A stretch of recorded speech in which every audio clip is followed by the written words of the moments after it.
Hello everyone and welcome back to Baby Got Booth. I am your host, In Media Res, and today I'm here with stuntman and voice actor, Justin Cabanting. Did I say that right? Yeah, pretty much. Cabanting, it's a Hawaiian-Filipino name. If anyone has ever heard the name, that's me. Okay, I can barely pronounce my name, so if I get it wrong, please correct me. English is not, it is my first language, but it sounds like it shouldn't be. It could happen. Nah, you're all good, Rez. Thank you so much. Alright, thank you for coming on the show. Thank you for having me. It's such an incredible opportunity whenever someone like you, who's very, very passionate about voice acting and just our industry overall, because with voice acting, it's everywhere in our everyday lives. You hear it on radio, you hear it in video games, TV, streaming now, and just seeing and wanting to have our thoughts divulged and having our story told is an incredible honor. So thanks for having me on the show, Rez. No problem. And wow, you can do a better intro than I can. Good for you. No. You want the show? I'll give it to you. Oh, no. I could not take over Baby Got Booth. And that was the first time in person I've heard that. So I was like, holy, that was really cool. Really catchy. Oh, thank you. It's kind of I don't know. I shopped it around to a few people. At first, it's gonna be like vocal booth. I'm like boring. I want something fun and unique. It needs to be catchy. Yeah, I think Sir Mix-a-Lot would tip his hat off to you. For sure. Don't tell him. I don't know how well he likes to sue. I'm sure he likes it, but he's a pretty humble guy from what I hear. His podcast isn't taking off yet. I can't afford a lawyer. Oh, okay, you got okay. Absolutely. All right, so again, thank you for coming on. And here we just like to have a casual discussion about voice acting or what you do or whatever. Or if you just want to hype me up, I take that too. Oh, I've been accused of having such an infectious energy that tends to get people pumped up. I mean, a fun fact for anyone whom I've told this story to, both on-set talent and voice actors and performance capture alike, I have been accused of being a Disney cast member, even though I've actually never worked for a Disney park or Disney store in my life. And people automatically ask, where do you make your magic? And I'm like, oh, I'm sorry, I'm actually not a cast member, but thank you so much. Yeah, they say I'm very outgoing, despite the fact that I'm a very introverted ambivert. I grew up as an introverted kid. I was very shy, but I always loved cartoons and video games, and I always enjoyed hearing people smile and seeing people smile and hearing them laugh. So that's a big part of my energy as just a person overall, aside from me being a talent. You're just a Disney adult then. Yeah, that is quite the truth. That is the perfect way of summing it up. Thank you. I mean, a good majority of adults around the world are Disney adults. I mean, we love the legacy that's been left for us, and now we're also being a part of that legacy, aiming for the stars and trying to make it up there, That's what we do here. We aim for the stars. So we can get on to the first question. Sure. So you currently reside in LA, correct? That is correct. So what's specifically the voice acting scene like there? Because last episode we had a kind of perspective from Dallas. I'd like to know about the LA scene too as well. Yes. So from what I have understood, and I'm so very happy that Dallas and several parts of Texas have become a very generous hub for dubbing, especially in Japanese anime and animation, and I love that. And thanks to Funimation for being such a supporter of that. But as for Los Angeles, a lot of people refer to the acting industry as Hollywood. So given that Los Angeles Hollywood is a part of Los Angeles, it is a pretty big market in which Voice acting is very closely related to a lot of different aspects of acting on camera or any sort of production crew role or even post-production. So with voice acting, which is a big part of both the production stage and even post-production, because you have different areas of ADR and you have sound foleying, which usually which goes along progressively in the feature or the animated show making process. It is a very busy, fast-paced environment, but everyone just loves creating something that's so cool that hasn't been done before, or something that offers a new perspective and spin on things. So that's a big part of what Los Angeles is, especially when you have not only all these different areas of creativity at work, you also have a generous melting pot of talent residing here in Los Angeles. You have so many people of ethnic makeups and voice types, and it's so wonderful to see that a lot of these demographics are being represented appropriately, or at least are stepping in the right direction for these efforts to really representing a certain party appropriately, and also really allowing their voices to be heard and being represented appropriately on film. And so I'm glad to say that Los Angeles is not only a fast-paced, very busy environment as for voice acting, but it is also very progressive in terms of diversity, ethnic equality, and justice. And I look forward to see how this can be a big part of the industry as a whole, domestically and internationally. Are you paid by LA County? No. Oh my gosh. Disclaimer. LA County is not. I have never heard such a glowing review of LA in my life. Everything I've heard ranges from it's I8 to it's shit, but I gotta make work, so I'll live there, I guess. I mean, you do have different sides of a story. I definitely want to make it clear that yes, the industry is hard, as a lot of people have reiterated, whether if you're a non-union talent or for your FICOR, for your union with SAG-AFTRA, or you're with some acting union. Yeah, the industry enough is tough as nails and like the salty spittoon. Yeah, they're very rough. It can be very rough and it can be full of rejection sometimes. Though in actuality, all you really need is that one star, that one silver lining opportunity that really just shoots you into the stars and makes you feel like you're on cloud nine, man. But yeah, that's my basis for LA County, or Los Angeles as a whole. Just because there's a lot of great people, and we're trying to be very progressive about being productive and very fruitful, because that's ultimately what we want. We want to make a really inclusive community and city, and we just want to express what we love in a way that we love doing. You sound like me after I watched La La Land. My gosh, wow. Yeah. LA is the most magical, best place ever. There's struggles, but it always ends in a fairy tale ending. That movie didn't end in a fairy tale ending, but it always. I think like that movie, LA is just bittersweet. Yeah, it is bittersweet. Right from like the opening number when they're just on the 5 interstate.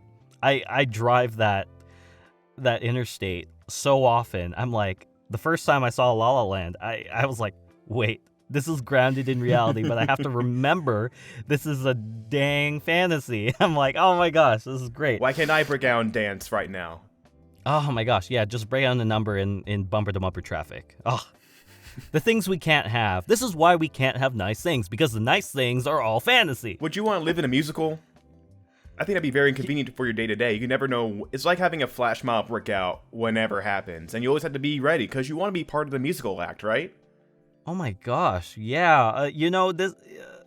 Rez, it's funny that you mentioned that, because I actually did not grow up from a theater background. I played sports growing up. Oh, so your band. I thought, get out of here. No, No. there are no sports players here. It's all. I thought y'all were just theater kids who were just. Oh God, yeah, I went.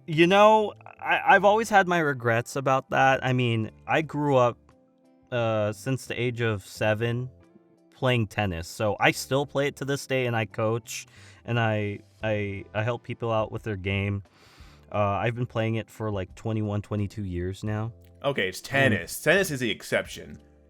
Really? Tennis is a theater of sports, in my opinion. Oh, okay. Thank you. Oh my gosh, I'm gonna write that in the book. I'll add it to the list, as Captain America would say. Oh my gosh, yeah. So I played sports growing up, and I thought I would never have the opportunity to, 1, ever act on stage, and 2, ever make it doing on-camera work. So voice acting offered the next best thing that I could do in tandem with whatever I wanted to study for my main career at the time, which was finance and accounting. And I always love acting. I've had a high regard for the performing arts, and it's just another realm where you can just be free and you just let loose and just let the cannons fly. Yeah. We love art. We love art here. Sports, again, we'll take tennis. Maybe even... I mean, I play other sports too. I'll just take tennis. Don't expose yourself on here as an athlete. Okay, yeah, no. Yeah, you're absolutely right. Thank you. You're going to expose yourself as an athlete? Okay, it's your career suicide, I guess. Oh, man, yeah, that's gonna... Actually, you're a you're stuntman, so I guess that kind of makes more sense. Very true. Yeah. You can be the exception. Okay. Thank you. Good to know. So you were just like a sports guy and went to school for accounting and stuff. What spurred you to just make the move to LA then? If you were so set, I don't know how set you were in that path, but what kind of propelled you to where you are now? So I had done this in stages. A big part of making any big step is making sure you have all the components to make to take that giant leap. How responsible. Assuming that, yes, yeah. I'm thankful for my mom for teaching me that. Thank you, Mom, if you ever happen to be listening to this podcast. Just this episode, not the other episodes. They're not safe for moms. Oh God. Whew. All right, deal's off. But yes, I grew up in a Hawaiian Filipino household in which a lot of Asian families can relate that having a stable B-plan career is essential to succeeding and being able to pursue your lifelong dream or your dream career, right?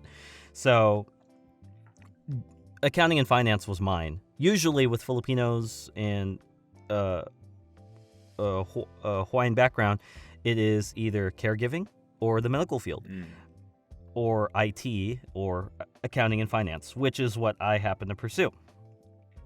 Then after that, I had planned this meticulously in order to make sure that Mom would be happy, and then I could do what I wanted. Very important. Yeah, keep Mom happy. Essential. Or else I would be like, yeah, no, gosh, it's scary just thinking about it. But yeah, so a little background. I actually was born in Woodland Hills, California, and I had lived in my hometown of Simi Valley, where a lot of films have been filmed recently in the past several years, like Jurassic World: Fallen Kingdom, The Mandalorian Season 2, or the one of the most amazing films of 2022, Everything Everywhere All at Once. Still need to see it. I still really want to. Oh still my need gosh! To see it. Oh, I've heard. Rez, we'll have to host a watch party, man. Oh please! It's not on streaming yet. I was waiting for it to get streaming because I couldn't catch it in theaters. But it's it sounds like the perfect movie, as everyone has said. I've never heard everyone I know say it's a perfect movie. It's got everything.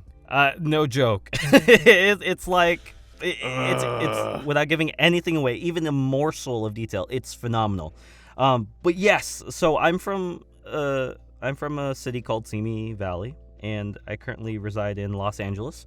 And a lot of the planning that I had with starting with voice acting, getting to know people, meeting people over Twitter, over voice acting forums like Voice Acting Alliance and Casting Call Club. Shout out where the best actors are. Yeah, woot woot. Yeah, we've all had our humble beginnings, and heck, this is when we were still using AOL Instant Messenger, AIM, or heck, even Facebook was the epitome of all that. This was before Snapchat, Instagram, and Twitter had risen to its fame and glory. No such thing. There was no time before Twitter. There's no time before Twitter. Oh yeah, that's right. There's no time before Twitter. There was dinosaurs, and then there was Twitter. All right. That's right. There's no war here in Ba Sing Se. Nope. But yeah, I started with that with voice acting before I decided to really jump into voice acting professionally. And over time, I had cultivated relationships, met friends who were creators, animators, and storyboard artists, helped create pilot ideas, pilot shows, and one thing led to another. I even was offered to be represented by Abrams Artists Agency, which now today they're called A3 Artists Agency, one of the leading agencies in all of Los Angeles and also New York City. Ooh. Flex. Yeah. Oh, no. Flex a little bit. This is what the show's about. You get a flex here. Well, I get the flex? Yeah, okay. get the flex. Yeah, I have to compensate for my lack of the muscle mass. I'm not The Rock here. I'm not Dwayne Johnson. Tennis doesn't build up that phenomenal physique. Yeah, it's more of a lean, cardio-heavy type of sport. So yeah, I love that you understand that. Thank you, Rez. I'm athlete adjacent. You're athlete adjacent? Nah, you're pretty hardcore then. I ran 3.5 miles this morning. I'm just gonna flex on that too, because it's my proudest achievement so far. Woo! All right. And I'm here talking to you. Best day ever. We got to run some 5 and 10Ks, man, and then we'll make it up to a half marathon, and then we'll run a full marathon. No, I ran a half marathon before. It was hell. Oh my God! Oh, that was me with Pasadena. Oh my gosh! Oh boy! Which one did you run, if I may ask? It was in DC. My friend who likes running told me about it like 6 months ago. I'm like, 6 months? I can run like a mile. I can train for that. Then the day comes, and like 3 miles in, I'm like, okay, I might need to slow down a little bit. And then I think mile 7 was up a big ass hill. Oh, the incline. Yep. And then I think my thighs just stopped working. Like, my friend who, God rest his soul, he's not dead, but he's a saint.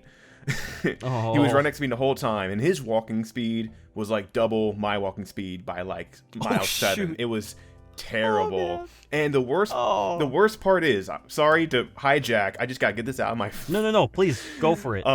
This is ours. We were thank you for this is our episode. Thank you for sharing your show with me. I mean, it's your show. We were 12 and a half miles in. I was limping, but I'm like, I'm gonna make it because it's 13 miles. It's a half marathon. The van comes and picks us up, saying we're done. You need to be picked up. And I was like, I don't have the energy to fight or debate. I'm getting in the car. But luckily, I think they let us out maybe like 0.3 miles before the finish line. So I made it across the finish line. Woo! So I got an 8K coming in November. I'm training for that, and I'm going to make it across the finish line. That's my story. Oh my gosh, that's incredible. Dude, you're going to make incredible strides. I know it. Thank you. Yeah, keep it up. I mean, with Pasadena Half, which was my first ever half marathon, and this was shortly before COVID had locked down everything. This happened in February of 2020. I'm glad I had trained at the Rose Bowl leading up to this, and previously, I had never done a lot of running in my life other than it was for conditioning.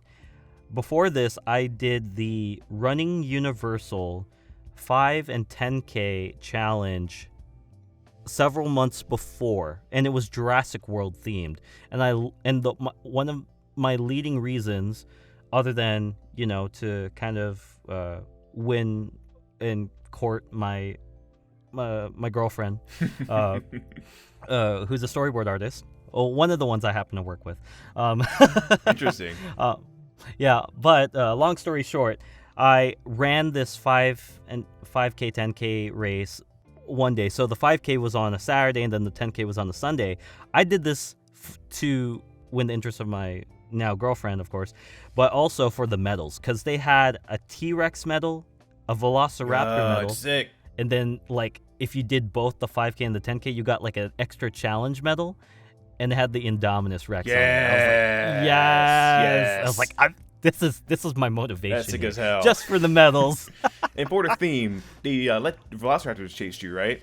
To help motivation? Yeah, surprisingly, there was someone in a suit, and they were in the Velociraptor blow-up suit, and they were running after me. So I was like, must go faster. Just like Jeff Goldblum, must go faster. Just like Chris Pratt. Yeah, and Chris Pratt, too. I just can't whistle like him, without the fingers. I can't. I was going to say, you can't whistle? But the finger thing. Yeah, no, I can whistle like... Oh, okay. That's like bare minimum for voice acting, I think. You need to know how to whistle. That is true. Actually, I didn't know that. Add it to the list. You can't fake a good whistle. You can't have someone come in. You can't sub in a whistle. That needs to be your pure individual whistle. Oh, thank God. Okay. I'm so thankful for that now. Thank you. Woo! All right. Made that. While we're on the athletic talk of this voice acting podcast, you say a little bit of what you do is stunt work, correct? That is correct. Is that your, what would you say the division is between your voice acting work, your stunt work, and any other kind of work you do? If you can give, maybe percentages. So I'd say in relation to what I do with my day job in accounting and with voice acting, I'd say that stunt work probably encompasses... You know what? I like to divide it as quarters, really, because... Okay. Pretty equal among stunt work, voice acting, and my day job as an accountant, and also on-camera work. Just because... But a lot of it can kind of overlap, since with stunt work, there is motion and performance capture, in which are a very big part of our industry now, in helping make video games and also doing a lot of CGI feature films or shows that you see either on streaming or come to the silver screen in cinemas. Okay. So I'd say, an honest 25 four-way split, 25%. Okay, so encompasses. Sounds like a good work-life balance, to where you can pay your bills, have fun, do better by your craft, and increase your skills, right? That is, yeah, I absolutely agree. Where'd you learn this work-life balance? I need it. Please, Yep. Give me your secret. It's so hard. I will tell you, so hard. The road is still an ongoing journey. It is always a work in progress, though it doesn't come with its own hardships, too. Being able to combine all these aspects and being able to set aside time for yourself and to just relax, really indulge in what makes you happy, especially even if work is able to make you happy, like when you're in a booth and you're just having a grand old time, even though you're recording takes for safety, like probably X amount of times, like from 25 to 50 times. I know that's an over-exaggeration. I do 75 personally. Oh, beautiful. Oh, my gosh. Gotta make sure. You hear that, everybody? Rez, he's your star talent right here. Dedicated. I'm your star director. I'm the not Steven Spielberg. Who directed The Shining? Oh, my God. Stanley Kubrick. I'm Stanley Kubrick of voice acting. Yeah. But I'm I'm a good person. Unlike the stories you hear about Stanley Kubrick. I think you're selling yourself short a little bit as a good director. No. You're phenomenal. Let's take something out of Robin Williams' book from Dead Poet Society. You're astounding. You're stupendous. You're absolutely jaw-droppingly epic. Things like that. Robin Williams, a voice acting legend. Oh my gosh, yes. Comedic legend, stand-up, voice acting. Everything. Oh man, and gosh. Rest his soul. He was a treasure. I know. Oh yes. A diamond in the rough, some would say. Oh, you like him, yeah.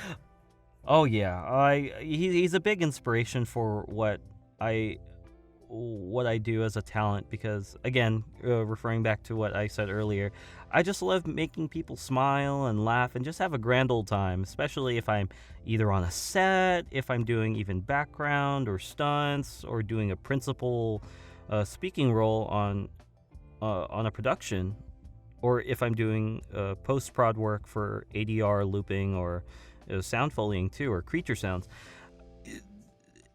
You encompass so much of your being in all these things that you do that naturally, if you're having a grand old time, it's going to grow on other people, and they'll just, they won't feed on that, but it'll evoke a sense of positivity in their lives, or let alone for that single moment, and they'll be like, holy shoot, where did this second wind of or third wind of energy come from? Dang, I feel good today. Yeah. So I find passion very infectious. Like, I don't know, I find myself to be a very ambitious, passionate person, and like to surround myself with fellow passionate, ambitious people, creatives mostly, but even people who want to be the best financier in their life or whatever. I think goals are very important to living a whole happy life. Cause like, and like not just like one goal, but like various goals of like, I want to be this, do this, big goals, small goals, whatever keeps you moving in life. When like, even when like you're down and you know, stuff's not going well, you're like, well, I still have this goal, I can work on it even a little bit, and you can chug along, and the goal's always going to be there. Yeah, it's always going to be there. It's a big part of that, and that was actually the next point I was going to make with how to maintain that life-work balance, and you're right on the money, man. I always am. I try to be. Yeah, no, you're doing a most excellent job. Yeah. But yeah, that's part of it. Making sure you're prepared and you have a motivating drive behind that, and you know, setting your goals accordingly, so that way you set yourself up for success. And if you happen to hit snags on the way, that's okay. Focus on the goal. Perfect. That was my phone. Excuse me. No problem. So, speaking of passions, where does voice acting come into your life? Because you say, of course, some sports, financing, acting, of course. But where does voice acting kind of slide in there and consume you like it does everyone else? Oh man, you know, I love family and friends, but voice acting's pretty up there. You know what? I'm putting family and friends up on 1 and 2. I'm putting voice acting at number 2, number 3. Sorry, I forgot how to number, Freudian guys. slip. My bad. Yeah, Freudian split. Yeah. You know, because I've been doing this for 7 going on 8 years now. Ooh. Professionally, on the side, not fully just diving in just because you know, just assessing my job living situation. Voice acting is always going to be something that's a part of my life as someone who grew up with it, watching anime and watching my favorite cartoons on Nickelodeon, Cartoon Network, and the Disney Channel, and so many other channels where, you know, PBS, so many different media where a lot that closely associates itself with voice acting. It's everywhere, and I'm putting it like very high up there, just because even though I continue to love doing martial arts, stunt work, and teaching people these different crafts, voice acting will always feel like home to me, and I'm honored to be able to have been involved in the projects that I have done, and being able to really give back in ways that I can, and being able to share that with the world and teaching that voice acting can really be fulfilling, although it can be challenging at times, but it can be very satisfying to know that if you truly enjoy or love doing something, it's something that you can always do and that you can always come home to. Such a passionate speech. You're full of them. Thank you. I get to do less work. I get to do less work because you're just carrying me right now. No, man. No. This is a team coordinated oriented strike. Against who? The you internet? And me. I against the internet, yes. Against the other voice acting podcasts, who I'm coming for. Number 1. Gonna be number 1. Number 1. Yeah, that's the goal. So with That's- voice acting, we can get a little bit more Yeah. specific. I saw that you've done voice matching, correct? That is correct. Voice matching is definitely something that's not really well known, but it's something that is an aspect of voiceover. Well, I'd love to hear more about it because I've heard about it a little bit, being like, oh yeah, if Nick Cage doesn't want to come in to do a scene and you can just ADR his voiceover, just bring in this guy who kind of sounds like Nick Cage, and there you go. You have a Nick Cage saying something. Is that kind of similar to what it is? Yeah, in exact principle, that in concept and theory, that's exactly what voice matching is like. Another great example would be you've heard of the movie Atlantis: The Lost Empire, right? Of course. From Disney. Incredibly Underrated. underrated. But yeah, so Michael J. Fox, he mainly voices Milo Thatch's character. Oh, he plays Milo? I did Yeah, not know that. Marty McFly, Michael J. Fox. Oh yeah, he played Milo Thatch from the get-go. And his voice match, ironically enough, is James Arnold Taylor, who's provided the voice for Obi-Wan Kenobi and Tidus from Final Fantasy X and the City of Final Fantasy. You know, It's all connected. Our boy. That's right. It's all it's all coming together. Yeah. Or like even Patrick Warburton, he's even done voice matching for several Disney characters too. But yeah, I was humble enough to have an opportunity to voice match another legendary actor and director who happens to also be a Pacific Islander descent, Taika Waititi, for a Pixar production known as Disney and Pixar's Lightyear. You know, a small short film by an unknown company, you know. Yeah, small time, nothing big, no big legacy, no prequels or. I believe in Pixar. I think they can make it big. It's so nice of you to lend them your talents. It's just a small no name company. It's the least I could do, right? No. So humble. But yeah, I just like any other gig, I got the audition, and then they called me back for a second audition to record. I went on site, even though we do have something called remote recording now, either through Source Connect or even through Discord. It is a thing. I'm a pioneer. I know, man. Making strides, paving the way. I try. Everyone else will fall in line soon. All the big companies. That's right. They'll get with the times. Yep. Got to listen to Baby Got Booth, and they're like, oh, now we know everything to do better. Well, I'm just helping the industry that I love so much, you know. There we go. Giving back. I love it, Rez. Preach it, my brother. So, preach it. For the audition process, is it a mix of course, acting ability, but how much you can sound like Taika Waititi? So it definitely does depend on what the client is definitely looking for. So in this specific case of voice matching, not only should you be able to sound a lot like Taika, but you have to be able to fit the character also. Mm-hmm. So my character that I got to assist with was Mo Morrison, a junior Zap Patrol cadet who, with Izzy Hawthorne and Darby, they are stranded on the planet in which is the setting for Disney and Pixar's Lightyear. And so Mo Morrison is he's a very skittish character. And so you can kind of, I almost dipped into a New Zealand accent for a second. So I was like, I will dip into it whenever I think about Mo Morrison. And so I did a lot of research with Taika's performances. I watched all his films. I even rewatched Jojo Rabbit. I love Jojo Rabbit, even though he was portraying the Fiora.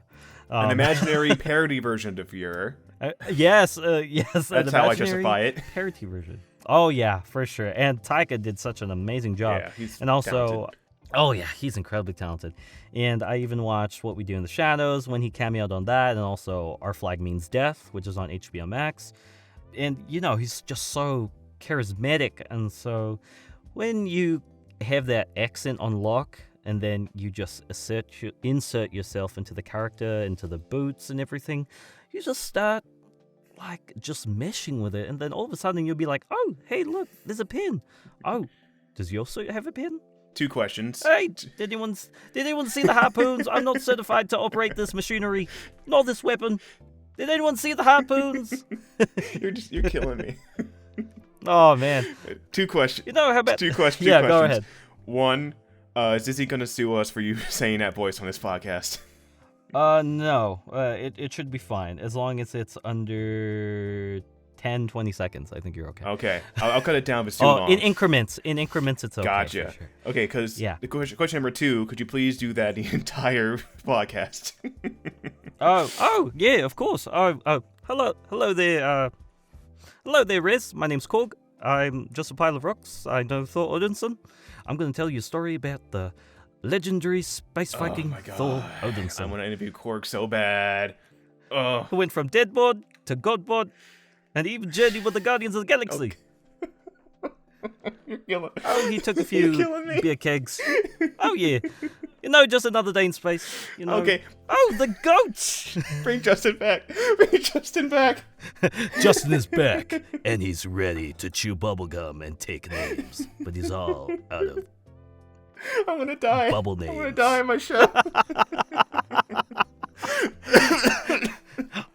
It seems my mission is accomplished. I have made you smile, laugh, and be happy. Why is the New Zealand accent the funniest? Not even joking about it. It's just you can just sound the best and funniest with the New Zealand accent. Australian, fair. It's the New Zealand accent. It was just the perfect mix. Yeah, it's quite interesting that you mentioned that because I have Australian friends from New South Wales. I have friends from Melbourne. Just for reference. Heck, oh yeah, just for reference, just to know that I'm not fabricating this and I'm just not BSing all this. Mm-hmm. Even a friend I made on set working on another production that's coming next year for a show. She's from Australia, and they describe the New Zealand accent, which is a Kiwi accent, or a more specific New Zealand accent is Kiwi, which is Taika Waititi's accent. It's the hick accent of New Zealand. So it's how we have hick accents in the U.S.? Kiwi is the hick accent of New Zealand. See, that's funny because I always considered Australian the hick British. Oh, that's funny. So that's the double. That's a deep. So Kiwi is the deep South British. Yeah, no, you're absolutely right. That is a perfect alternate way of saying it. That is perfect. And if any Australians disagree, please comment because it helps the algorithm, and I really do care about your feelings on my opinions on your accents and your country. Yeah, we like the input. I love input. The good, bad, whatever. I'll take all of it because it gets me views in the end. Oh, perfect! Look at that, Rez. You don't need me. You can carry the show total solo. I'm the You're Rez solo. I'm the background guy. I just have to interview. So back to the voice matching thing. So yes. Is it that Taika comes in, does his lines, leaves, and either he might have missed a line, or they want him to say something else, or he just didn't say it correctly, that you come in and fill it in? It could be a variety of things. That could just be one thing if he's unable to come in, or if he's working on another production. This is just pure conjecture. This is just a theory. He was working on finalizing Love and Thunder when Lightyear was about to launch. So for the commercial that I recorded for Lightyear was a Happy Meal commercial for McDonald's. And so they had voice matches for both the character of Izzy Hawthorne, who was originally voiced by Keke Palmer, and also for my character, Mo Morrison, who's voiced by Taika Waititi. Was she really in that movie? Yeah, Keke Palmer. Oh, yeah. This is a year Keke Palmer. Oh, my God. Right? She was in making a comeback. Good for her. Lightyear. Oh, my gosh. She's so full of energy. I love her vibe. Same. She's great. Back to you, though. But yeah. Oh, thank you. But yeah, essentially that is the process. If they ever need someone to voice the character, but that original talent can't come out to voice, or they don't have time in their schedule to do so in the production timeline, they can have a talent whom Disney has on file, and they say, oh, if they have an agent, they go to their agent and say, hey, we'd like to book this talent for that. And so they give a call, they arrange it, we book at a studio, record, and you're done. Must be nice to be in a Disney file. The Disney bin. Oh my gosh, I'm praying for the day if Tetsuya Nomura one day, if Disney and Square Enix, Kingdom Hearts 4, or some future Kingdom Hearts title, and Lightyear happens to be featured in it, please have Mo Morrison in it. I would love to come back as Mo Morrison. If Taika does not want to come back and voice, I would be very, very incredibly honored to voice in a Kingdom Hearts game. Okay, this has to happen now. You're a Kingdom Hearts fan? Yes, Kingdom Hearts fan? Yes. Oh, to the farthest reach of the darkness and back. Sir, do not bring up Kingdom Hearts here, because that will be the rest of the podcast. Oh no! Oh no! On my channel, I have hours-long discussions with my boy about Kingdom Hearts. Oh boy! Oh my gosh! Okay, yeah, that's right. We shouldn't stray too far.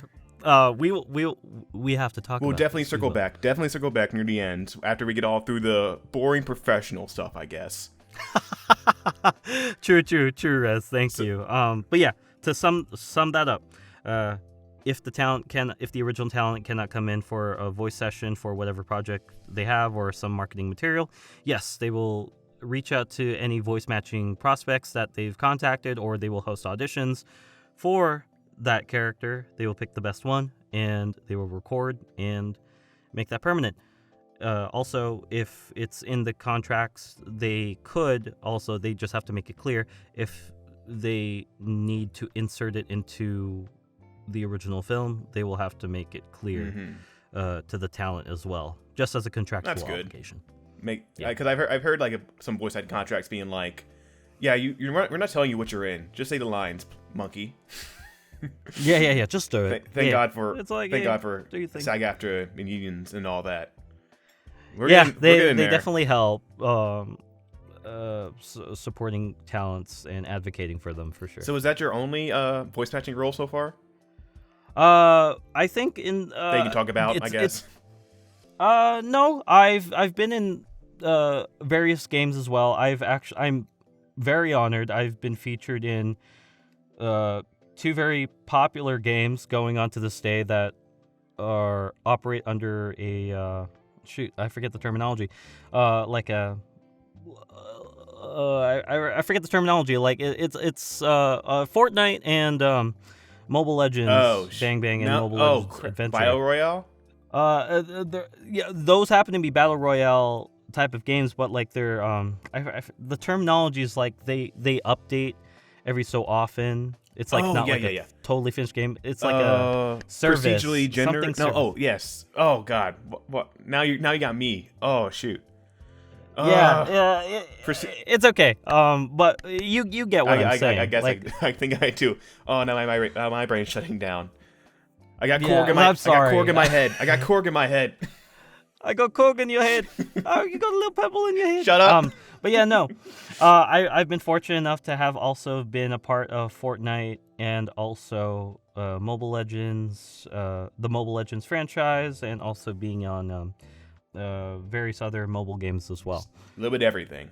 Yeah, I try to dabble in as much as I can, and just enjoying doing all the work I do, whether it's previs or if it's part of the real thing, and then I put on a facial recognition rig or even the motion capture suit, and doing PK rolls or even backflips or B twists, or even like pretending to strike with either polycarbonate poles or foam swords or even like fake non-authentic weaponry for games. Yeah, doing that kind of stuff is always fun, and I just have a blast doing it. Perfect transition to another question.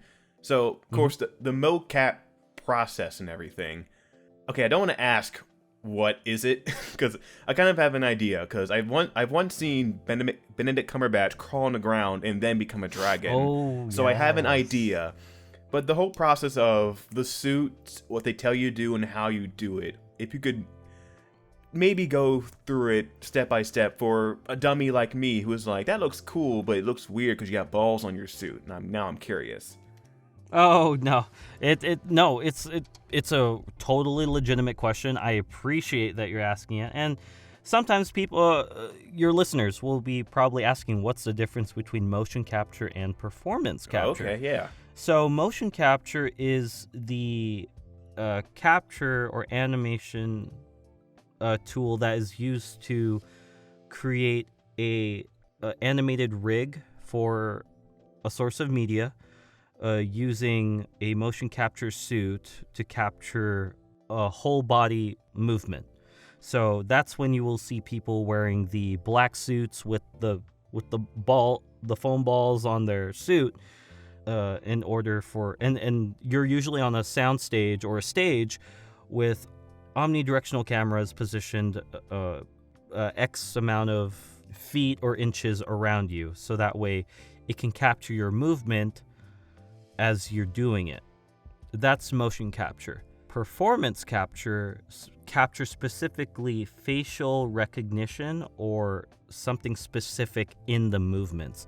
So for example, with performance capture in terms of facial capture, you will have like the dots on your face, and you will have a rig which has a camera mounted on the front or sides, depending on however the rig is set up, in order to capture your certain movements with your face. If you scrunch your nose, if you extend your mouth, or you crinkle your eyebrows, simple things like that will be captured through the rig, and it translates it as data into the computer. Wow, technology is amazing. Oh, it's come in great strides. And I love how you brought up the Benedict Cumberbatch example when he portrayed Smaug in The Hobbit. Because a big thing about motion capture is that you really have to get into the mind of the character, because you essentially are dealing with your imagination. Same with voice acting, but you're drawing it from your own imagination. Sometimes you'll have concept art pieces to draw inspiration from, but sometimes you may only have your own memories or imagination to really create and immerse yourself in. So say if Rez, I'm sorry, I'm gonna have to use a Kingdom Hearts example. Imagine I'll contain myself. What's your favorite Disney film? Nightmare Before Christmas. Okay, perfect. Perfect example. Halloween Town. I love it.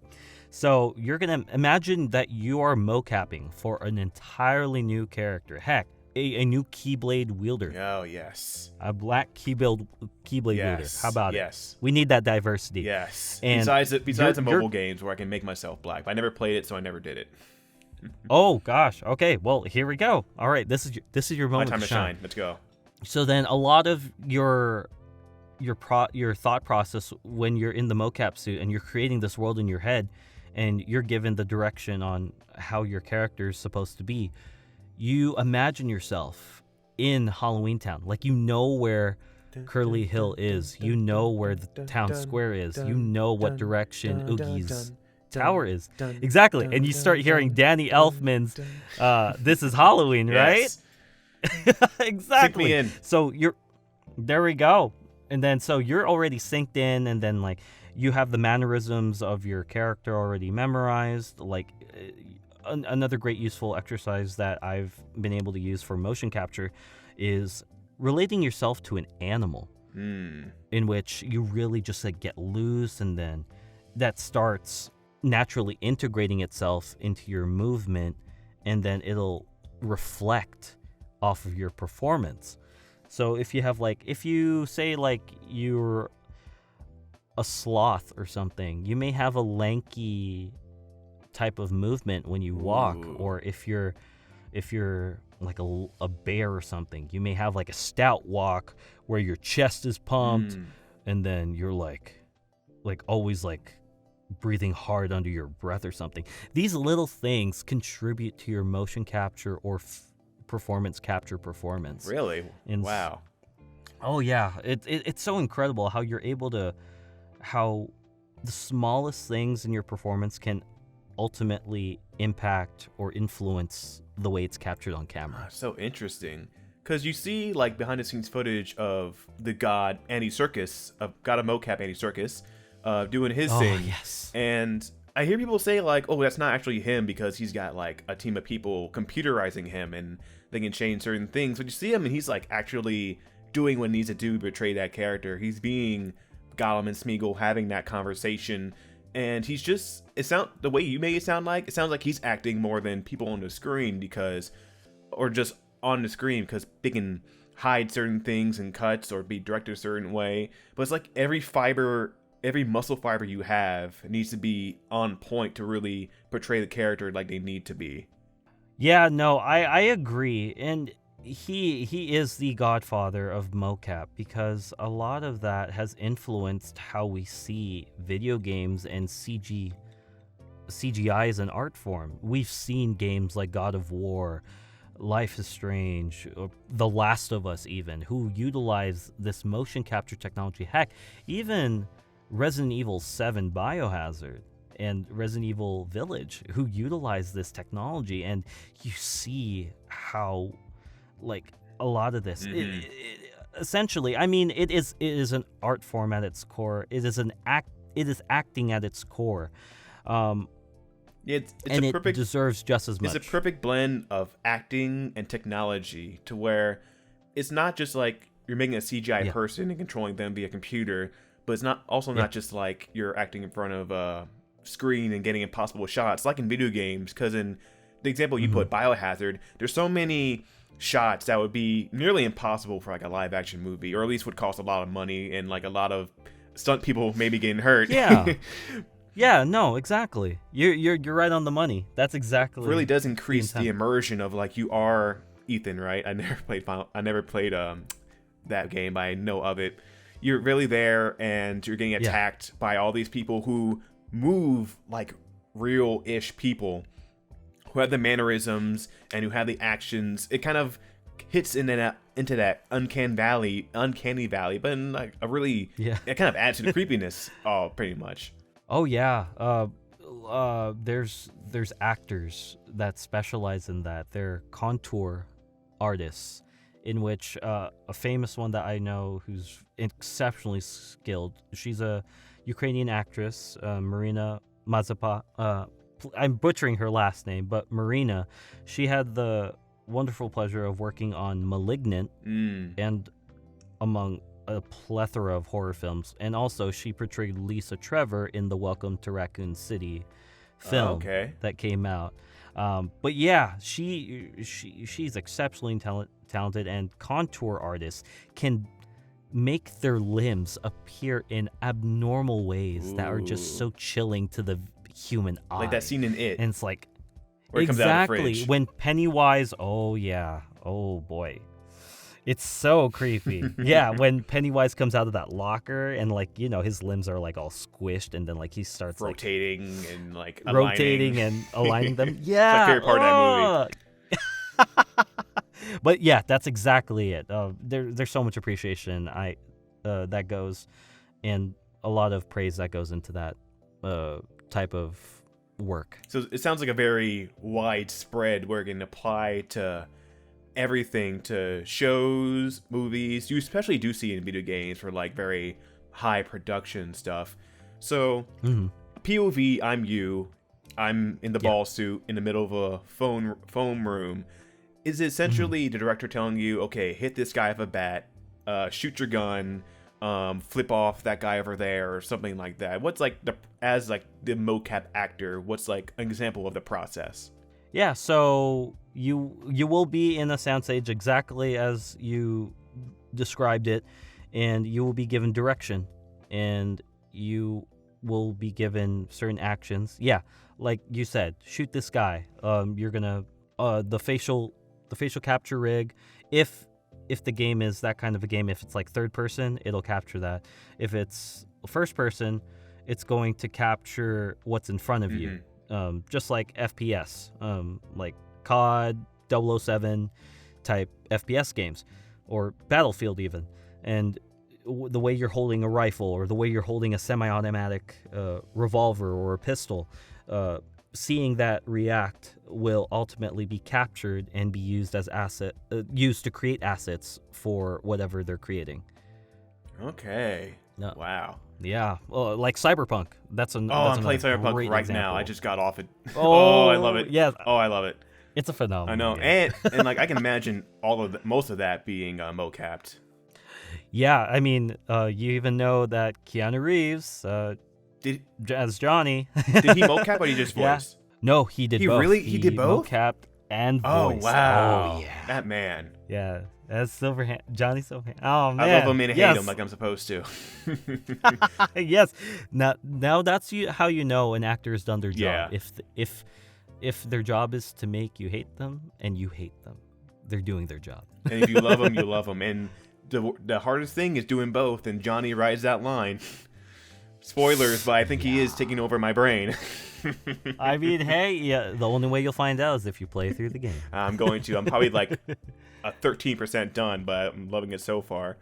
So, bouncing back to voice acting, I'm sorry, your resume is so varied. I want to touch on all of it, so I'm kind of bouncing back and forth. I'm sorry for creating a pinball. No, I love it. That's the way my dynamic. brain works. I'm just describing in case of people are like, stop bouncing around. No. So I think it's pretty structured though, but go ahead. So back to the LA process of voice acting. I think what a lot of people want to know is like kind of just getting your foot in the door, honestly, into getting roles and stuff. Because of course, a lot of people start in their homes, and of course, remote voice acting is becoming more apparent as it should be, and I think nowadays we're actually kind of fighting for it because it makes a field even for everybody. But in the LA space, where it is more specialized over there, could you maybe describe a little bit of the process in getting your foot through the door, or even describe your story and how you kind of first started out getting gigs and roles, and how you kind of managed to push yourself forward? So there's a lot of avenues that talents, seasoned or rising, and those who are getting into the industry, there's many resources that you can use. I mentioned a few at the start. Voice acting forums are great. Casting call clubs, another, to really just gather the feel to being a voice actor, what it's like to audition and perform in roles of that capacity.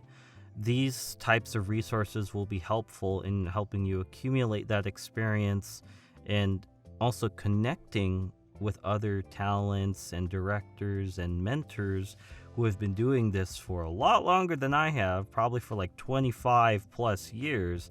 Like, you have people like Crispin Freeman, you have Kyle Hebert, who voiced Son Gohan in Dragon Ball Z Dropping Super. some heaters here. Add them to the list.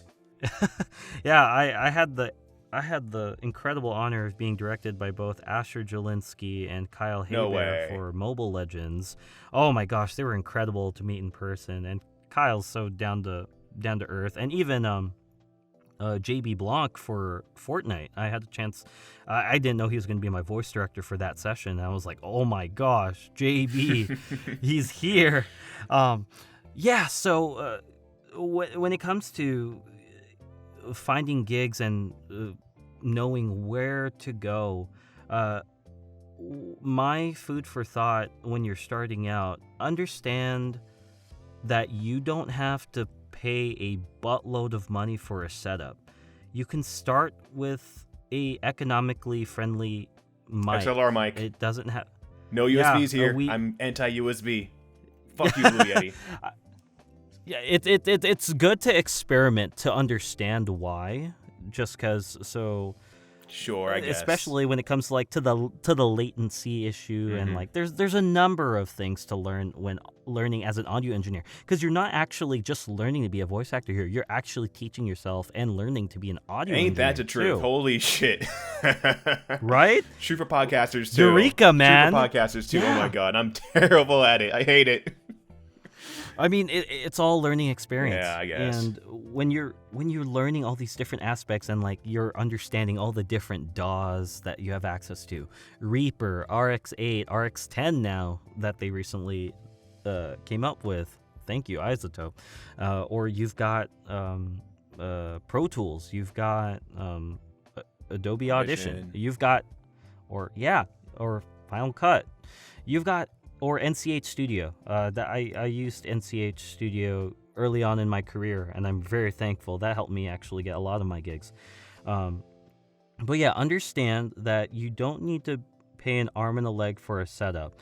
If you want, and when you want to make that leap into an XLR professional setup, research. What do you need? Can your computer run it confidently and without hiccups? And if so, does the mic fit your voice profile? Because there's a lot of mics that sound good on others' voices, but they could sound different to yours, just like how other mics can sound better to yours, but not necessarily good for other people. That's why you don't have to necessarily buy a Neumann TLM or a U87 for that matter over like an Audio-Technica AT or a Rode NT1A. Rode is such a great beginner mic. I've experimented with it. Heck, my very first microphone was an MXL 770, and the MXL 990 was the mic that got Xander Mobus his role on Super Smash Bros. For Nintendo Wii U and 3DS as the announcer. I was gonna say that was an MXL microphone. I was gonna say. I thought you were gonna say Joker because he could have had a fucking snowball and that he could have said his lines on that snowball. No, I actually think you're right. He did record for Persona 5 Vanilla, the first one, using that same microphone. Oh, really? I truly think that. So yes, learning how to be an excellent audio engineer, taking the time to learn your craft, and understanding you as a voice actor on what your strong suits are, what you need to improve on, or what you're willing to explore. All these things are a part of the journey of being a voice actor and just being an overall talent. And when you're looking on these different sites for gigs, Twitter as a great resource for unpaid projects or even just for recognition, to generate followers, or even going on pay-to-play sites. I don't fully support them if you've been with the industry for quite a while, but if you're making strides in your career and you're trying to make your way up, they're very good for exposure and they're very good for the learning process. Yeah, true. Yeah, Twitter's great for finding jobs. It's kind of like the LinkedIn for creatives, and kind of less toxic, to be honest, if you've ever been on LinkedIn. Oh, yeah, God. No, it can be pretty bad on any platform. It's just you really have to pay attention to the red flags. If you see it, report it, block it, and it's not necessarily an ignorance is bliss factor, but it's more of you're doing yourself a favor by letting your news feed and your circles not be plagued with toxicity. Facts. That was my old problem. I cleaned the house a while ago, and now I just follow a bunch of voice actors. That's my life now. That's my feed now. You're all on a list. If I follow you, you're on my list. This is not a threat. This is not a threat. Yeah, it's a good promise. thing. They're on your list. Oh my God. Oh God. It's not a hit list. It's a list. It's a voice list. A voice hit list. I'm burying myself. Anyway. So let's pretend I'm a voice actor. All right. I've been doing this by myself for, let's say, 3 years. I've got a bunch of small projects, paid and unpaid, around the internet, and I'm gonna make the move to LA or Dallas. And I have a very good presentable demo reel, like as you should. What do I do with it? Very nice. Who do I talk to? Where do I go? How do I become the next Piccolo voice actor? Oh my God, I can't remember names today. Oh no, you're doing absolutely fine. The next. So, if you're gonna be like the next lead voice actor, you're gonna be the next. Who voices Vegeta? Who voices Vegeta? Please remind me. Oh, There's been several. The main guy. No, I sorry, I can't move on until I get this. I'm googling it. Googling it. Wow, why am I? Go ahead and Google it. Vegeta. Chris Sabat. Oh my God, Chris Sabat. Tell me who started Chris recording. Sabat. That's right. You're recording now. Yeah, Chris Sabat. I'm sorry, perfect. I went on that detour. No. That's perfect. Yeah, I want to be Chris Sabat. I want to be the next Chris Sabat. How do I do that? So if you want to do that, first off, ground yourself in reality, because any type of acting is a long-term journey. It's a long-term investment. It takes time to build your network, to really meet people in the industry, understanding the industry, and also being able to understand yourself, your abilities, and how you can improve yourself as an actor. Because ultimately, even though you have range, you can do voices at a high pitch versus a low pitch, you ultimately have to understand that you have to know how to act at its core in order to be able to succeed as a talent in any of these places. Whether you're in LA, you're in New York, you're in Chicago, you're in New Orleans, you're in Louisiana, Florida, anywhere. You want to be able to know your strengths and weaknesses and how you can improve on your weaknesses and learn from each of these experiences. So if you're a new voice actor and you're just trying to get new, and you've got your setup, let's go ahead and use an XLR, shall we? We have an XLR setup. Please. Okay. And so and you're ready to you're building your network, and you're like, oh, okay, I should probably make some friends and learn from people, and just surround myself by people who are like me, who really want to make it big in voice acting. Got to be a team player. I know people who are not team players, and they've left the industry long ago, and they were adamant, like, oh, I'm a pretty bad ass voice actor, and they've gotten over six-figure views on some of their fan dubs, and I'm like, that's not the way to go. Oh yeah. If you're establishing supremacy and dominance through that, I'm sorry. I'm T-posing on you, voice acting style. T-posing. Yeah, I do have bad news. If people have that mentality, they will not go far. This is truly a team coordinated industry. We have to work together in order to succeed, to make something cool. So it's not dog eat dog like some people might think, where it's like you just gotta be by yourself and use people to get to the top or something like that. It's very much a connected network that needs to be established for you to, again, just make friends. Pretty much, that's what networking is all about. Just make friends, talk to people you like. You don't gotta be fake. You don't gotta deal with people you don't like dealing with. It's just I don't know. Creatives just want to help each other, to be honest. It's not like we're all after each other. We want to help each other. We want to watch each other grow. Right. Collaboration is what fosters growth in any industry. Heck, not even just entertainment, but everything. Mm-hmm. Yeah. No, true that. Preach it, man. That's exactly it. So when you're starting out, you want to be able to foster these relationships. Be genuine. Don't put on a mask. Don't be false. Be true to your core. If you have questions, don't be afraid to ask them. How do you do this? Or how can someone perhaps do this for their performance? Or what inspires you? Or what do you use a catalyst to make you cry on command? Things like that. Asking questions, whether or not you may think they may sound stupid or should be something that all actors should know, ask it. Don't be afraid to ask questions. Yeah, you have to start somewhere. Exactly right. Oh, Rez. You're. Thank you. I'm wiser than I let on. This is all front. It's good.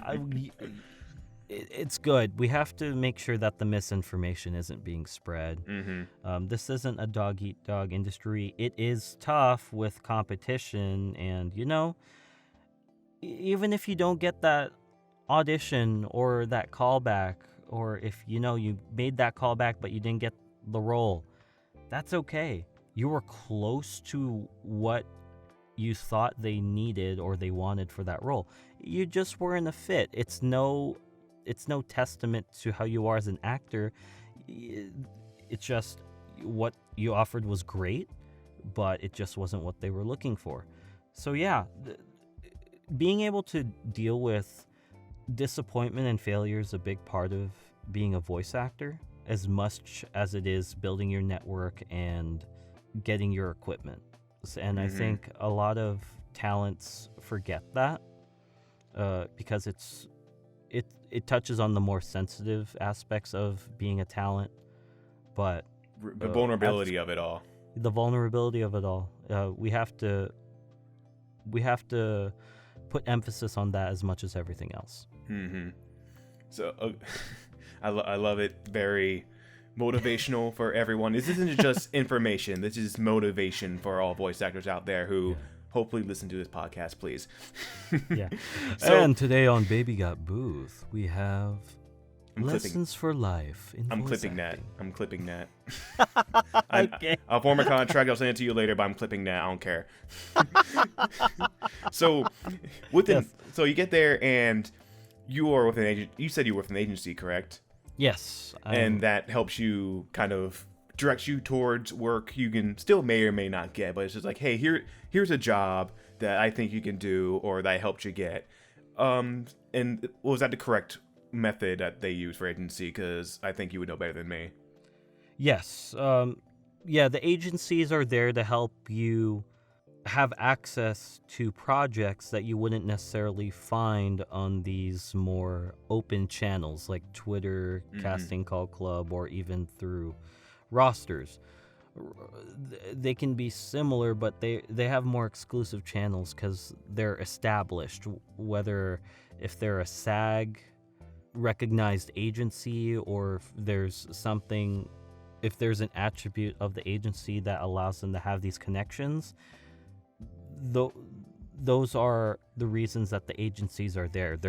They're helpful in helping clients find highly skilled talent for their projects that they need. Because ultimately, we all have to remember, these studios, these game developers, they're looking for a top talent that can not only do the job, but do the job incredibly well and also be fun to work with. And they can't audition literally everybody. Like sometimes it's like we need this kind of person. We don't have time to let every Joe Schmo audition. We have these people who have good people. Let's hit them up, and they'll send us people to audition, right? Yeah, it can be like that. Other times it cannot. It also depends on what the cap is for the role that they're auditioning for, that they're casting for. Okay. So to be a part of an agency, that's an audition in itself, correct? You're kind of selling yourself, being like, if you can get me work, I'll get the work and make the money for you, right? Yeah, it's essentially a job interview. You're sizing up the agency and the agent as much as they are sizing you up, assessing, where are you? Are you a seasoned talent? What have you done? What do you love about this industry? What do you hope to gain from us? What can you give us? What can we give you? What do you desire to get from us as being a talent representing you as a talent? Yeah, it's a job interview in which you're gauging whether or not they'd be a good fit, because ultimately your brand is being a part of their brand for that given year. Yeah, whatever the contract says, if they're representing you just as much as you're representing them. Of course, yeah. Just like what fortunately happened for me with Lightyear, my agent had a great relationship with Disney, and they needed to find a voice actor that fit it. And diversity and equity is very important to Disney, along with a lot of studios, and so they wanted to be able to get someone who not only fit the role appropriately, but also who could do the job and have fun doing it, and also, is a pretty decent person. Not to say that, I'm tooting my own horn here. Please. No, I'm flex all you want. It's completely you're genuine. granted. Yeah. You're granted. You're granted to flex. Thanks, Rez. But yeah, that is a good summation of as far as with getting an agent. So it's a partnership pretty much. So where It is. you give me the jobs, I'll get the jobs, and we can both make some money together. So I like to say it's more of a collaboration because partnership Okay. in the legal span Sure. span of things. Sure. Yeah, it's a little different. we care about But yeah. laws here. Yeah, that's my business law brain notch going off. It's like, Please "Wow, educate me. wow." If No, this is you're go- good. If this is gonna be something, I need to know the business side of it. I just hit people up on Twitter saying you want to talk, and they're like, cool, and then we do, and then We bam, make something. we make something together, and like no contracts, no bullshit. It's just you're gonna talk Just to me, agreement. and if you talk shit about me, I don't know, I can't sue you. Go ahead. Yeah, it's like, If this was the well, worst it's a experience shame. of your life, Yeah, they're burning the bridge. That's the unfortunate thing. If they want to talk you bad or rub you bad, that's their loss. sure. Luckily, everyone loves me. No, yeah, I mean, dude, I find it hard to find anyone who hates you. Give it time. You make enemies on the boy. way. You make enemies on the way. I know that much. I try not to make enemies, but if I see them, it's I'm gonna either launch a Getsuga Tensho or I'm gonna point my Keyblade at them, and it's gonna be Ars You can do a- Arcanum or you it's can gonna do be a back- Ragnarok, man. You can do a backflip, and no one's gonna fight someone who can do a backflip. That's why I wouldn't fight Chris Brown. He can do a backflip. I want to fight him for many reasons, but I can't because he can do a backflip. It's funny that you mentioned that because I actually Chris Brown? I worked with him on a music video. Really? Yeah. You know everybody. You know everybody. No, I don't know everybody. I know a good handful of people, but he can do a backflip. He can do a backflip. I never doubted that in my life, but thank you for confirming it. Of course. Okay. So, but Speaking of people you know, yes, I want to ask this to every voice actor, period, in LA. Have you met Okay. Matthew Mercer? I have not met Matthew Mercer in person. You know I have seen. You've seen him. everyone but him. You seen him? I have seen Matthew Mercer. I have never worked with him. I have not good worked enough. with Matt yet. You've been in the presence of Matthew Mercer, my hero. Yeah, like I'd say a good 20 feet away. Because here's the funny thing. When I saw Matt Mercer, this was actually Anime Expo 2019. Okay. When I actually met Cassandra Morris and also Billy Kametz for the first time. Okay, again, another one. Rest in peace. I know. That was when Promare had premiered. Oh, that same week in July when Anime Expo 2019 was going on, and Billy was one of the leads for Promare, and that was the first time I met him, and he was so genuine. He was so amazing. A great talent. Incredible talent. God. Yeah, him and Cassandra were tabling right next door to each other. So, yeah, I got to meet them both, and it was a really wonderful chance meeting, and I'm so humbled I got to speak with both of them. Yeah. But as far as Matt Mercer goes, I'm still yet to acknowledge my existence and also meet the legendary Mercer himself. Matthew, please. Matthew. Okay, no, not right now, Matthew. I'm still working on it. I'm still growing. But please, one day. Please, I swear to you. You're my hero. I want you on here. Please listen to this. You're invited on episode 50 once I know what the fuck I'm doing. Oh my gosh.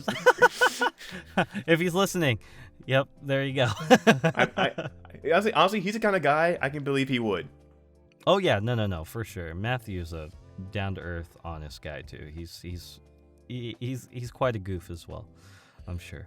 Right, that's a Matthew Mercer corner. I'll make sure to put that in every single episode. He's referenced in so many of my videos. I'm actually afraid he'll think I'm weird. I mean, the fact that you're a fan, I'm pretty sure he'll appreciate. I'm a huge fan. Yeah. So back to you, Justin. I'm a big fan of Justin too. So let's get back to Justin. Oh goodness. Oh wow. So, do you have any wants or future small long-term goals for your career as you go on with your so much talent? Thank you for mentioning that. There's so much. I mean, I wouldn't be a talent if I didn't have the goals I have. I've been lucky enough to work background on a number of my favorite franchises, along with being able to voice on some pretty amazing projects through Pixar, Epic Games, and even Moonton and Nimble Neuron.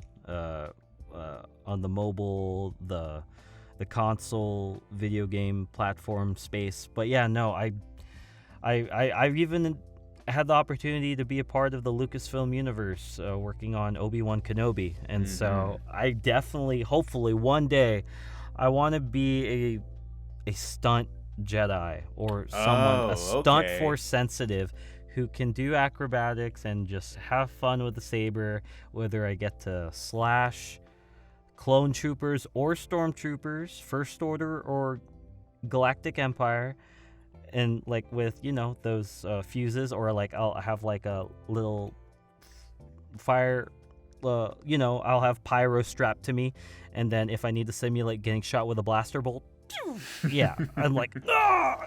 Yeah, grunt and all, I will do it. I hope I get to be on a project like that, and I really hope to make magic like that. You just want to do some flips and kill some space Nazis. I think that's your want. There we go. Yeah, and I've already shared how I would die to be on Kingdom Hearts, but also I grew up with the Resident Evil Biohazard series. It was a franchise I played with my mom as a kid. Oh, wow. At the age of 4. Oh, yeah. The original Resident Evil 1, Biohazard on the PlayStation 1. Ooh. Oh, yeah. I grew up with that. I remember running through the streets of Raccoon City in RE2 and RE3 on PS1, and then seeing Nemesis in the third one in Last Escape, just running through, chasing you. And I would be holding the strategy guide while my mom would man the controller. I'm like, Mom, go that way, go, no, turn to the other alley. No, not that alley, the other alley. W, Mom. In my prepubescent voice, of course, but yeah. Yeah, Resident Evil, Kingdom Hearts, and Star Wars are among those. I mean, I would love to have a rise into the Marvel Cinematic Universe also. Don't we all? I mean, Simu Liu, man, our Canadian from Toronto who rose to fame as the wielder of the 10 rings, man, one day. I mean, you're already kind of there. You have worked... not for Taika Waititi. We've worked instead of Taika Waititi, and that's a connection. Yeah. You're almost, it's all, again, like you said, it's all about connection. It's all about the network. Maybe, it's a big part of it. Maybe Taika loved your impression. He's like, I want you in Thor 6 or whatever as I would be Korg's honored if he was. Korg's younger brother, Morb. Hello there. Hey, Korg. Can I have a cookie? No, you can't have a cookie. You can't have a volcanic rock cookie. Clip this for your audition. He'll love it. I bet he will. He seems like a cool guy. Those are gonna ruin your teeth, man. It's like, oh, come on, Uncle Korg. You don't let me have anything. It's like, all right, fine. Be that way, little shit. Okay. We've hit everything. I need to unleash now. We need to, for the last few minutes we have, the Kingdom Hearts stuff. We need to get to it. I can't hold it anymore. When do you think Kingdom Hearts 4 is coming out? I think KH4 will come out 2025. Oh, I'm crossing 2024. Like, yeah, maybe so? Because we have 16 and 7 Remake 2 coming out, and of course they can't come out at the same time. We have it's called Rebirth. Sorry. Oh yeah, I forgot the name. I want to make this clear, Rez. Okay, I theorized that Remake was not a clear depiction on the title of FF7 Remake. You were correct. I declared it as a subtitle, and people were like, it's not even a full remake. Why do they have remake on the title? I'm like, dude, it's a freaking subtitle. Like, FF7R is their hashtag. I saw it as they're remaking the timeline. There we go. That's another theory. Another clear sound theory. Perfect. Exactly. But no, you got the butthurt fanboys saying otherwise. Yeah, no. Well, I mean, I'll leave it at that. I played Remake before 7, and honestly, 7, the original 7, one of my top games, one of my top 10 games of all time. Like, it's a timeless classic, right? Oh yeah. Whew. So I'm excited for 16 and Rebirth 2 or Remake 2, whatever. But 4 is like, you're probably right, 2025. Probably early 2025. It's not gonna be 3. We're not gonna wait 10 years for it. Yeah, no, that's. But hey, we had Birth by Sleep, we had Recoded, we had all those things. Recoded doesn't count. Okay, fine. Recoded was not a game. Okay, fine. Okay. I'll give you that. Though we have two additional games that are in development right now since Dark Road had just finished. Mobile games don't count either. Okay, fine. All right. Sorry. We have. Oh, okay. So then that's one. We have nothing. We have nothing. Okay, fine. Oh god. I tried. I tried, Nomura-san. I tried. To plug my own stuff, me and my boy Jimmy did a reaction to Dark Road, and I'll admit Dark Road confusing like it's like everything else. Mm-hmm. We have our theories, of course. Dark Road, cool. Missing Link, no. Missing Link is a no for me. I don't care. I just don't care. I want Sora. I want Donald. I want Goofy. The lore is cool. They keep pulling me in with Lushu being everywhere. Every game is like, where or who is Lushu? Right? I'm so confused. I mean, confused in a good way, just because he's been working in the background. All this time. Hundreds of years. Hundreds of years. The patience on this man. Oh my god. Yeah, and here we're thinking that Braig, Zigbar, Lushu is just freaking, it's like, dude, I'm sick of waiting. Like, he's this impatient butthole. But no, he's been waiting a lot longer. He's a patient butthole. He's a patient butthole. He is a pretty patient. Yeah, he is a patient butthole. I want to know when he started talking like that. Because Lushu didn't sound like that. So either he adopted that accent, or he possessed someone who sounded like that and just said, fuck it, I'm keeping it. Yeah, because he was like, what about the others? And then he's like, yo, I haven't heard that in a long time. As if. Yeah, exactly. We all need that catchphrase. You make a pretty good Braig. You could be a Braig voice match. Oh, no. I couldn't. Why not? I couldn't. Why not? Because I love Braig's voice actor right now. And you can help him out. You can give him a break. Help him out. You can give him a break. I think he has enough breaks. I think he's like, okay, bring on the next one. Or, sorry, Arc Reload. Oh, yes. Oh, God. See, when I get a Kingdom Hearts voice actor on here, that's just going to be the whole podcast. Say this line. Say this line. Say this line. Say this line. Oh, yeah. If I ever get on KH4, I bet that's what the follow-up interview is going to be. See? Oh, yes. If you make it in the Kingdom Hearts game, your ass is right back in this Discord call. It's like, yo, and welcome back, and welcome to Baby Got Booed. No, fuck it. No, what was it like? say the line. Say the line. Get out the brass tacks. Say it. I'll be like, see, what line? Help me, Buzz! Ah! See, right under Matthew Mercer is Haley Joel Osment on my wish list. Let's go. And see, I know a guy who can do your voice pretty well. He can, if you ever need a break or you're a little tired, you can have him, and I can hook you up. That's the network. Here we go. I got you. A little bit higher. A little bit. My director's coming out. A little higher. See, Donald. See, that's why he doesn't do the young voice anymore. Because if you in 3D, his voice was okay, but you could tell he was pushing it a little bit. Yeah. In 3, and especially in Vanitas is just him talking, period. But just like a little bit more evil. Like this. Or, there's actually another voice role he was voicing in at the same time. You ever hear of a show called Jurassic World Cretaceous, Camp Cretaceous? Don't think I have. Haley Joel Osment voices a villain in that series. He must love his villains. That's why they're going to bring Vanitas back. He's like, I'm not coming back unless Vanitas is here, so I can have a break from being Sora. Yeah, he's like, I am you. And see, he didn't sound like that in Birth by Sleep. He sounded kind of regular, but I think he said, I want to be a little bit more evil in 3. Yeah, he added that sneer. Mm-hmm. I agree. He definitely was like, let's amp up the darkness a little bit. Oh my god, so good. I need him on here. Him and Matthew together. Yeah, your viewership's gonna exponentially increase. But you know what? That's in the future. This is now, and I gotta thank you so much for coming on. Oh, thank you, Rez. It's such an honor to have been a part of this and having you so willing alongside your viewers to ask about my story and my impressions about everything that's led me up to this point in my career. And I I look forward to seeing what more I can deliver for everyone, whether they're a talent, a listener, or someone who's just absolutely obsessed with your show. No, I love having people like, because again, with your very diverse long resume, I'm like, I need to talk to this guy about everything, and we didn't even get to everything, and we need a part 2 of this sometime when you give in more work. I will work very hard and diligently for that. As will I when I can. Excellent. Again, I don't got that perfect work-life balance you got. I know if there's a will, there's always a way. Perfect. All right, so thank you everyone for listening.